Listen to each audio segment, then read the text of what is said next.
बिस्मिल्लाहिर्रहमानिर्रहीम। अस्सलाम वालेकुम फ्रेंड्स, आज है हमारा तीसरा दिन चाइना में। भी हम जा रहे हैं दालियान, फ़्लाइट है हमारी, तो वहाँ पहुँच के जाते हैं Dalian university of technology, Dalian Jiaotong university. अगर उनको विज़िट करने का मौका मिला तो वो करेंगे। राइड बुक कराई, गाड़ी में अपना सामान रखा और हम चल दिए एयरपोर्ट की जानब, क्योंकि हमारी फ़्लाइट थी चंगचो से दालियान इंटरनेशनल एयरपोर्ट। आधे घंटे की मुसाफत है हमारे अपार्टमेंट से एयरपोर्ट तक। इस एयरपोर्ट में मैं कई मरतबा जा चुका हूँ, पता नहीं कितने स्टूडेंट्स को रिसीव किया है, क्योंकि जो स्टूडेंट्स लैंड करते हैं, डायरेक्ट फ्लाइट जिनकी होती है चंगचो की, तो वो यहीं पे लैंड करते हैं। तो वो कहते हैं कि हमें कौन लेने आएगा, मुझसे कोई कॉन्टैक्ट करता है तो फिर मैं उनको लेने जाता हूँ। यही नहीं कि कोई मैं उनसे पैसे लेता हूँ या यूनिवर्सिटी मुझे पैसे देती है, ये वो फ्री ऑफ कॉस्ट जो भी था वो मैं उनको लेने गया था। मतलब कई मरतबा जा चुका हूँ, लेकिन परवाज़ मैं इस एयरपोर्ट से पहली मरतबा कर रहा था। पीछे लग चुके हैं और हम जाने की तैयारी कर रहे हैं, बस वेट कर रहे हैं थोड़ा सा, उसके बाद कैरी ऑन जटा। इंतजार की घड़ियां खत्म हुई, वक्त आ गया उड़ान भरने का। हमने बोर्डिंग कराई, सारा कुछ करवाया और उसके बाद चल दिए जहाज की तरफ। जब आप एरोप्लेन में दाखिल होते हैं तो व्यू कुछ इस तरह का होता है साइड पे और इस तरह, क्योंकि ये लोकल इनका जहाज था, एरोप्लेन था, तो इनका व्यू थोड़ा डिफरेंट होता है। जो बड़े बोइंग होते हैं, वो बड़े जहाज जो होते हैं, उनका व्यू डिफरेंट होता है। जब मैंने एरोप्लेन का सफर नहीं किया तो मुझे भी क्यूरियोसिटी होती थी किस तरह जहाज के अंदर एंटर होते हैं। तो ये जहाज की एंट्रेंस होती है, इस तरह जहाज के अंदर जाया जाता है और अंदर से कैसे जहाज नजर आता है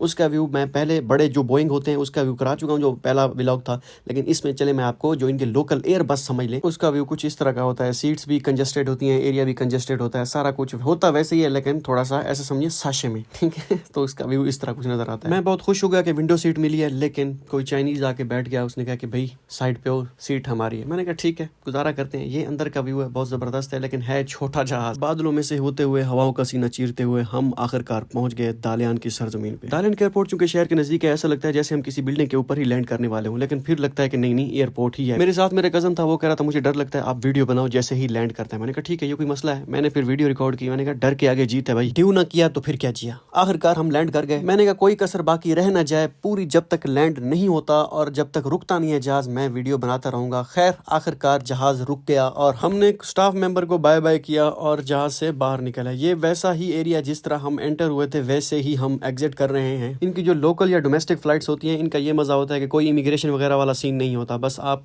लैंड करते हैं और एयरपोर्ट से बाहर सामान उठाएं और एयरपोर्ट से बाहर, क्योंकि जो इमिग्रेशन होती है वो तब होती है जब आप पहली मरतबा लैंड कर रहे होते हैं। हम तो क्योंकि चाइना में ही घूम रहे थे, चंगचो से दालियान जा रहे थे, तो कोई इमिग्रेशन कुछ भी नहीं होता, बस आप लैंड करो, सामान उठाओ और एयरपोर्ट से बाहर आ जाओ। हम वेट करने लगे, सामान जहाँ पे एयरपोर्ट में वो जगह बनी होती है, ये ऐसे घूम रहे होते हैं, ऐसे ही एक सर्कल टाइप होता है, इसमें आप अपने अपना सामान उठाना होता है और वो आपने उठा के आपने बाहर जाना होता है, बस दैट्स इट। अगर आप यूनिवर्सिटी के स्टूडेंट हैं और यूनिवर्सिटी आपको यहाँ से रिसीव करने आएगी, जो स्टूडेंट आते हैं यहाँ पे नए, सामान अपना उठाने के बाद हम एयरपोर्ट से बाहर आ गए। क्योंकि दालियान में पहली मरतबा आ रहा था, बहुत तारीफ सुनी थी कि भाई दालियान बहुत प्यारा है, बहुत प्यारा है, लेकिन वाकई ही बहुत प्यारा है। चंगचो से दालियान बहुत ही प्यारा है, लेकिन चंगचो चंगचो यार। अब यहाँ से हमने जाना था दोस्त के अपार्टमेंट, तो हमें राइड बुक करनी थी। राइड बुक की 20 RMB उसने लिए और हमें उसने मंजिल पे पहुंचा दिया। मंजिल पे पहुंचने से पहले मैं आपको दीदार करवा देता हूँ, जो रास्ता हमने 15-20 मिनट का ये सफ़र किया, ये मैं कहता हूँ कमाल का था, बहुत ही ज़बरदस्त था। मैं आपको फास्ट व्यू में ये दिखा देता हूँ कि जो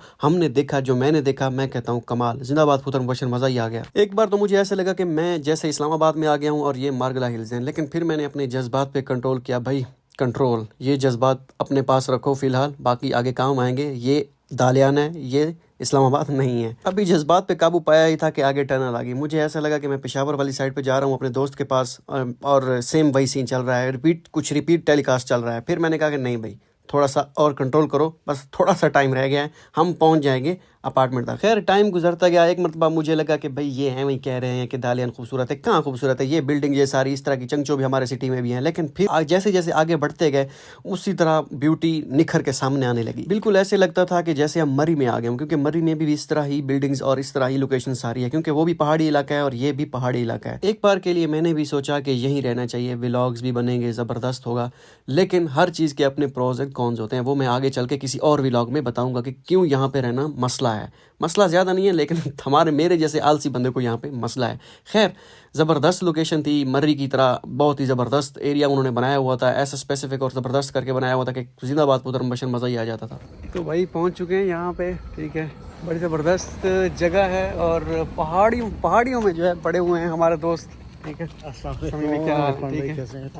अपार्टमेंट बैठे दोस्तों के साथ गपशप लगाई, प्रोजेक्टर एक नया आया हुआ था उसको पंगे शंगे दिए और खाना वाना खाया, और नेक्स्ट डे फिर हम गए DUT। ये रेंट कितने का अपार्टमेंट है, इसका क्या सीन है, ये इंशाल्लाह हम जानेंगे नेक्स्ट व्लॉग में।